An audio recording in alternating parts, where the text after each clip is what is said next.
Yeah, thanks for the invitation. Thank you for coming. And it's a pleasure to talk here at the conference. I will talk about Bitcoin. And who has no idea about Bitcoin? Please give me a hand, a sign. Okay, and who knows a little bit, something? And who's a real Bitcoin expert already? So, okay, if I do say anything wrong, yeah, you can correct me. Who owns Bitcoins? Oh yeah, okay, not too bad, cool, okay.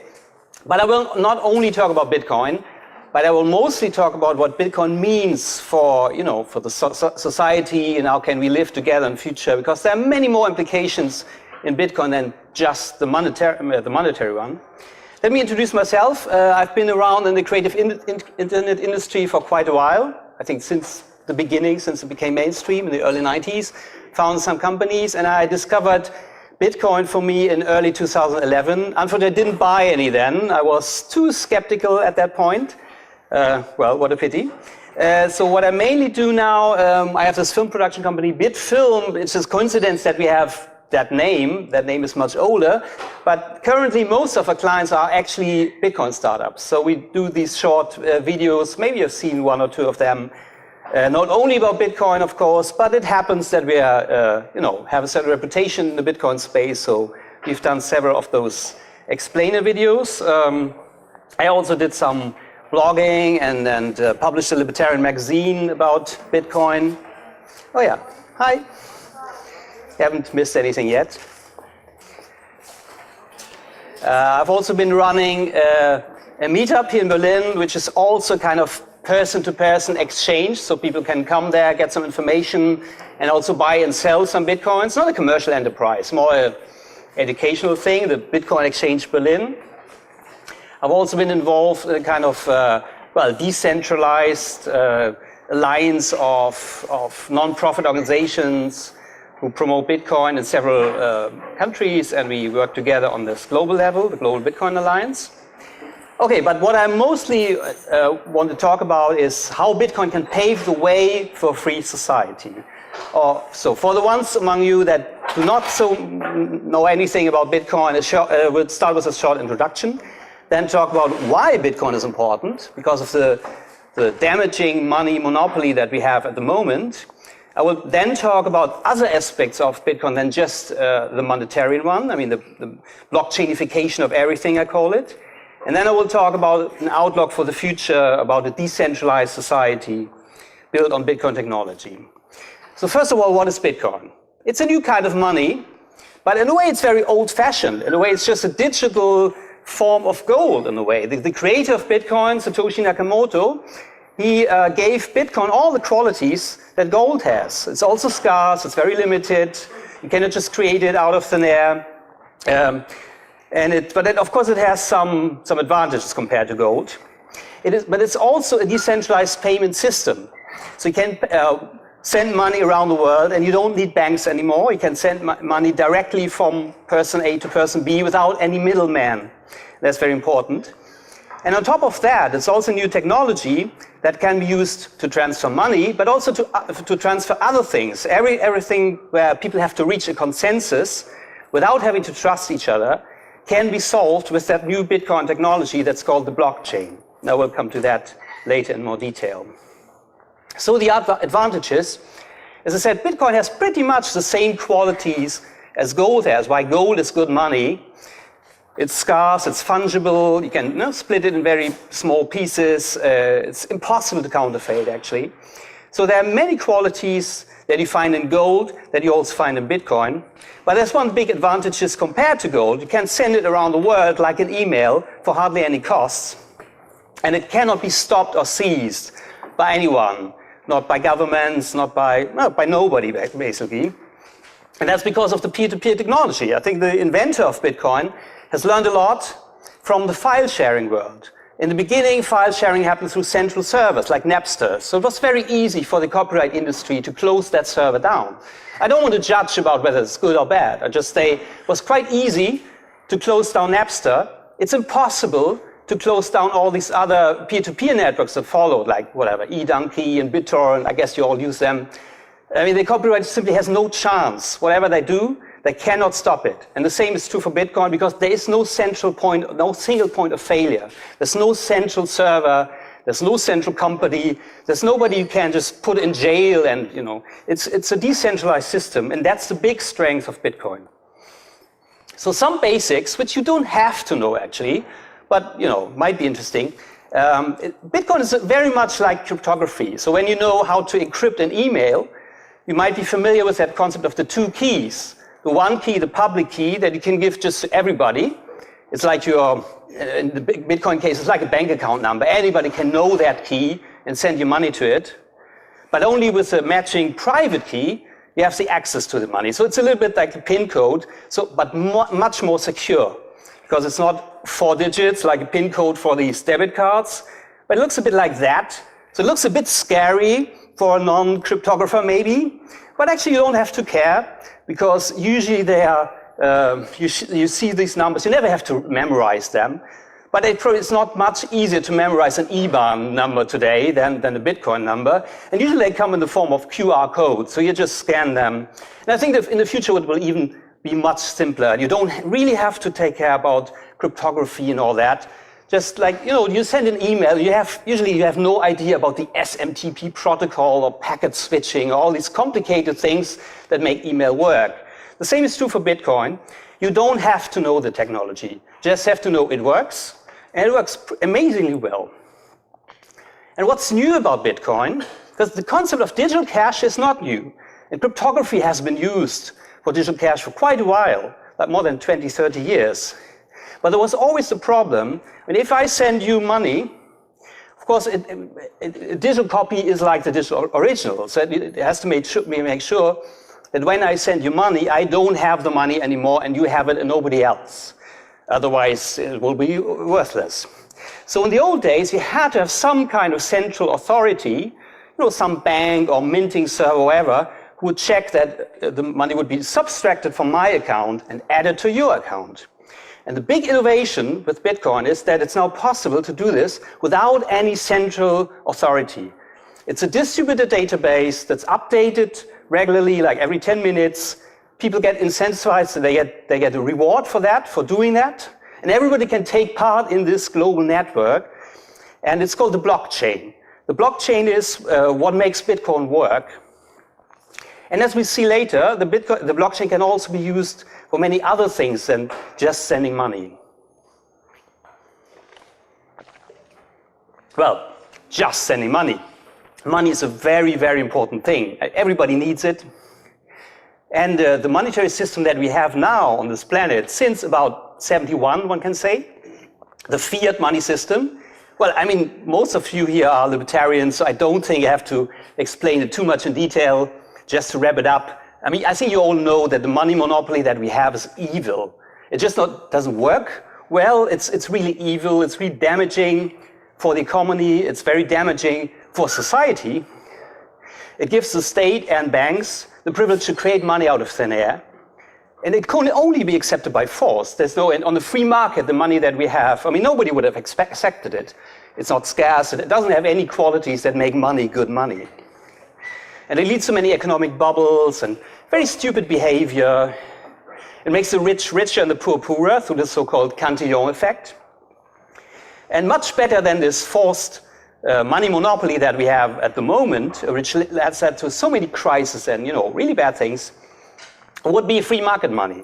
Something that Hayek suggested in, I think, 76, when he wrote the book, Decentralization of Money, which is actually going back to the old times when money was things like gold and things that were created on the free market, not by governments. Of course, for thousands of years, governments have always tried to manipulate money for their own interest. So it's not so easy to go back to, or probably there was never a real free market money in history, but it has many advantages. There's no central authority that creates it. It's only accepted voluntarily because of its special qualities, and it will lead to economic stability and reasonable behavior. So some people suggest, even libertarians and Austrian economists, they say, should we reintroduce the gold standard? Well, I would say that's very unlikely to happen because all the governments would have to agree on that. Why should they? They would give away power. So it's very unlikely. And they can also very easily remove that standard, like they did in the First World War, and again and again. And it still requires some kind of central authority. So I think the better solution to go to free market money is just open it up for competition.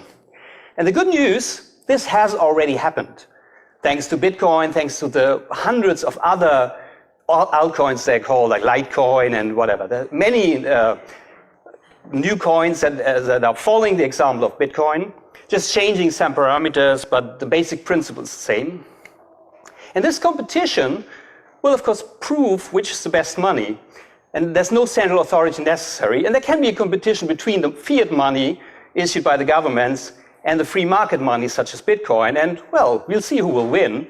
I would think the better money will win, if it's a fair competition.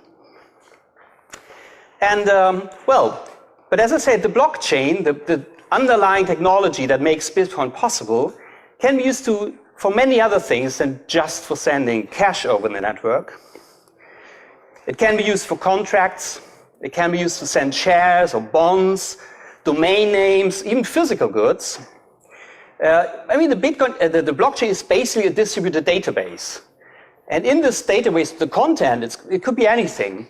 The important thing is that you have that mechanism, a proven mechanism, that once something is in that database, it cannot be manipulated later. And that can be used for many things, and it is already being used for that. For some months ago, a couple married on the blockchain. I mean, usually if you marry, in the old days, you had to have that central register. Before it was the church, now it's, in Germany you call it Standesamt, I don't know what it's called. Some kind of authority where you have a legal register, and if you believe in monogamy and want to have only one wife or husband, you want to make sure he has that same idea, so there's a central register, and people can look it up. But of course that's costly and, a little bit complicated and all that. Very difficult to change it afterwards.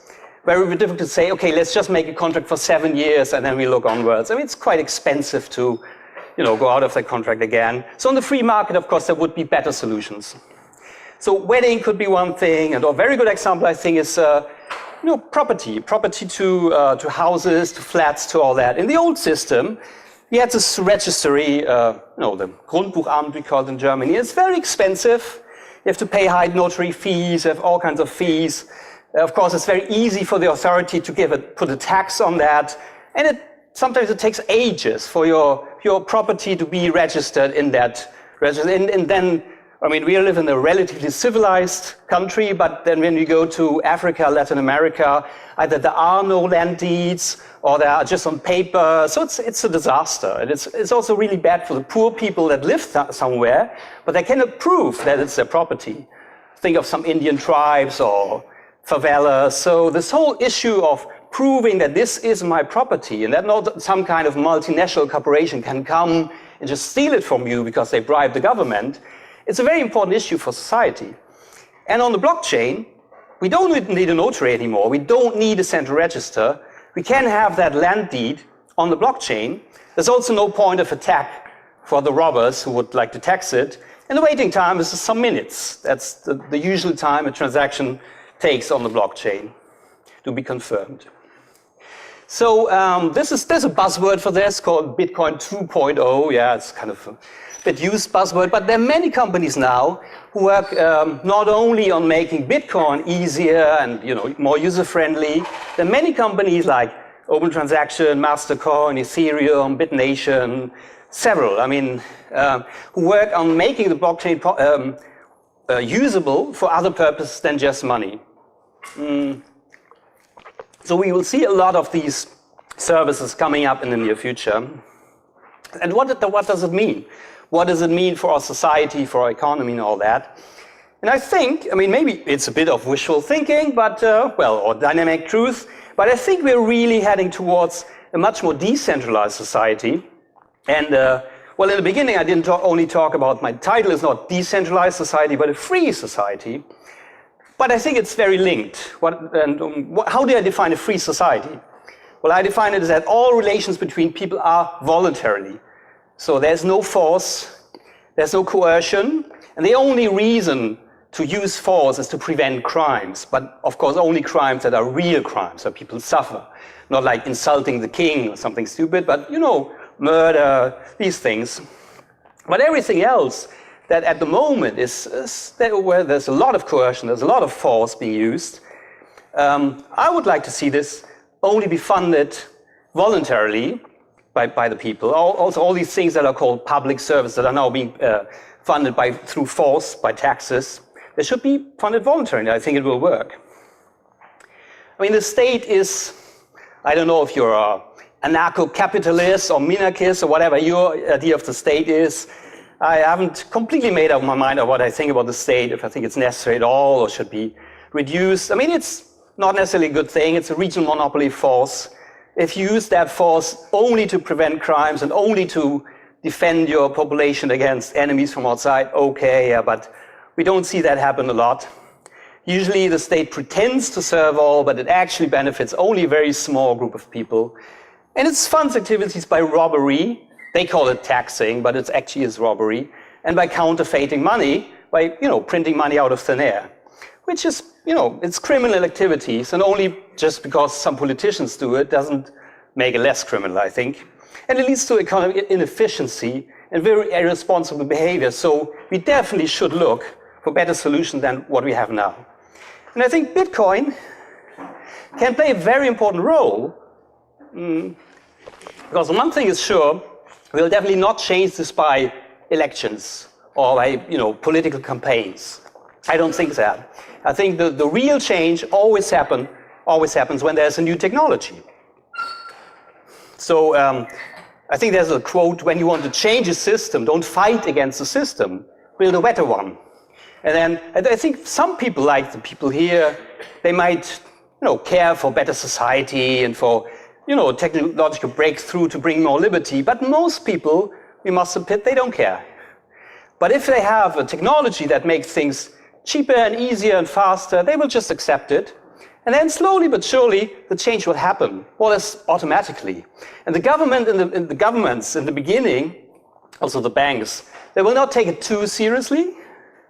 So they will not do so much against it, or they try, but they don't really know, they don't understand.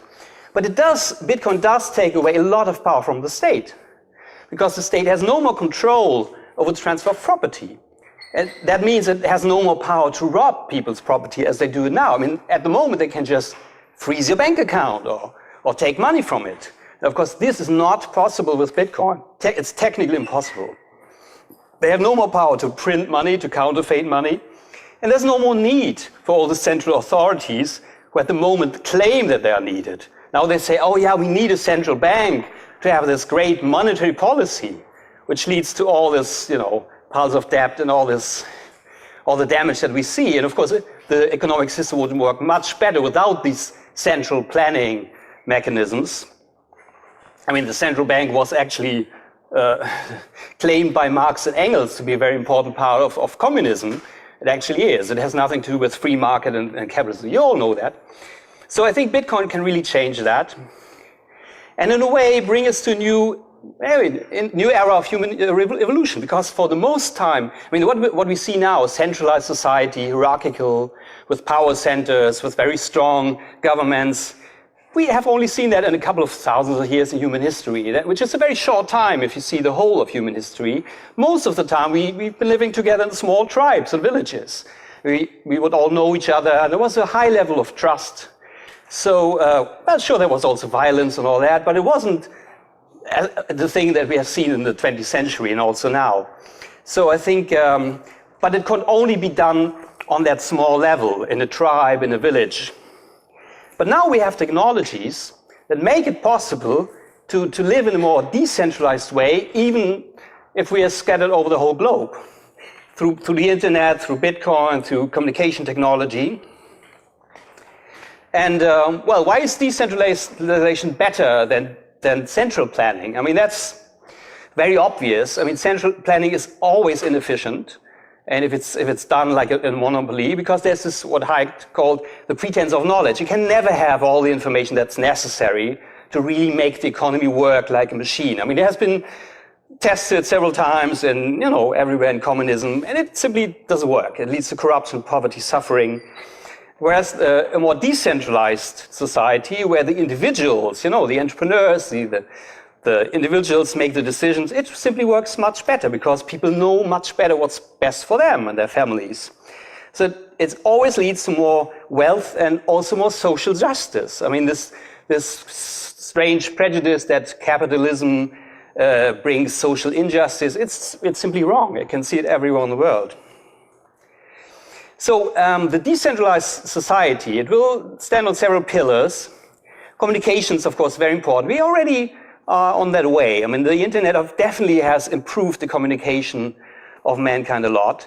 There are more and more now things like smart contracts and law system where you have a choice, where it's not necessarily the monopoly of law, but there are different law systems, and you can choose which contract, which legal system to use. Decentralized production is an important buzzword. Think about 3D printing. So you can print your own things, maybe even your own guns if you want that. And of course, decentralized finance, which is crucial, which is Bitcoin and all the other things that have to do with this new financial world.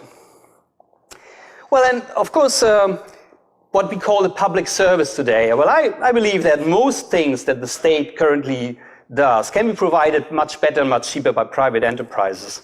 But even if we agree that there are some tasks that simply cannot be provided by profit organizations, have to be provided by some kind of non-profit mechanism, whatever, yeah, public library, something that should be accessible also to people with low incomes. I'm very sure that people will pay for that voluntarily, will donate, will make things happen that otherwise wouldn't happen just by for-profit companies. And Bitcoin can help there too. Imagine that every public task gets its own Bitcoin account, which is very easy because there are innumerable Bitcoin accounts, numbers. So citizens can just vote by transferring money to the tasks that they consider important. Do they want a public library? Or do they want a public swimming pool or whatever, or not at all? And then they see where their own money goes, and they have a say, of course. So it's not that they give the money away to some politicians, which then decide what to do with other people's money, but they would decide for themselves what to do with the money. And of course, they know much better than the politicians. That was my idea of how to handle these so-called public tasks. So what would be the next steps to come to this free and more decentralized society? Well, one thing for sure, abolish the state's money monopoly. De facto, it's already gone. I mean, you already have no money monopoly anymore. We have Bitcoin. It's not used by so many people yet, but that's changing. And it's changing very fast. So I definitely recommend to, get a Bitcoin wallet, get some Bitcoins, try it out for yourself. And if I don't say that Bitcoin is necessarily the future. Maybe there's some of the successors. Maybe it's Flipcoin, Flopcoin, whatever. But this principle of decentralized stateless money, it's here to stay, it's here to win, and you better, get your teeth in it. We should abolish all the laws, of course, that do not protect people's life, liberty, or property. So there should be no victimless crimes. A crime should be well defined, and there should be some institution, whether private or state-run. I haven't made up my mind about that. But of course, the number of laws has to be abolished by, 90% probably. And of course, we have to take away control over public budgets from the politicians and give it back to the people. And I think Bitcoin can play, or decentralized stateless money can play a very, very important role in that. And most politicians haven't understood that yet, which is good, so we can experiment with it. And when we have reached a critical mass in the Bitcoin industry, then it's too late for them to change anything anyway, and then they have to embrace it. I think it can really be compared to the internet. I remember really well the early days of the internet in the early 90s, and people say, who needs that? And it's just something for computer freaks and can't be taken serious. And I can imagine that many big corporations, like publishing houses, or the copyright industry, or many governments would have probably liked to forbid the internet back then in the early days, but now it's too late. And I think people love to use it, and they see no way of not living with the internet anymore. And I'm very sure that the same thing will happen to decentralized money, because it's simply so much better and so much more practical. I mean, if you just use it once to pay some money to a friend in India, Brazil, or whatever, and there was, without any fees or very, very small fees, or China, wherever. You will see what I mean. And yeah, well, I think there's a bright future for Bitcoin. If you want to know more, I've written a book about it in German. It will be published in, I think, 1 month. Frank Schäffler has written a preface for it. Thank you very much. So if you want to know more about it, yeah, come to me. And if you have any questions now, please feel free to ask them. Yes. Oh, thank you. Giga T, crowdfunding for you and me.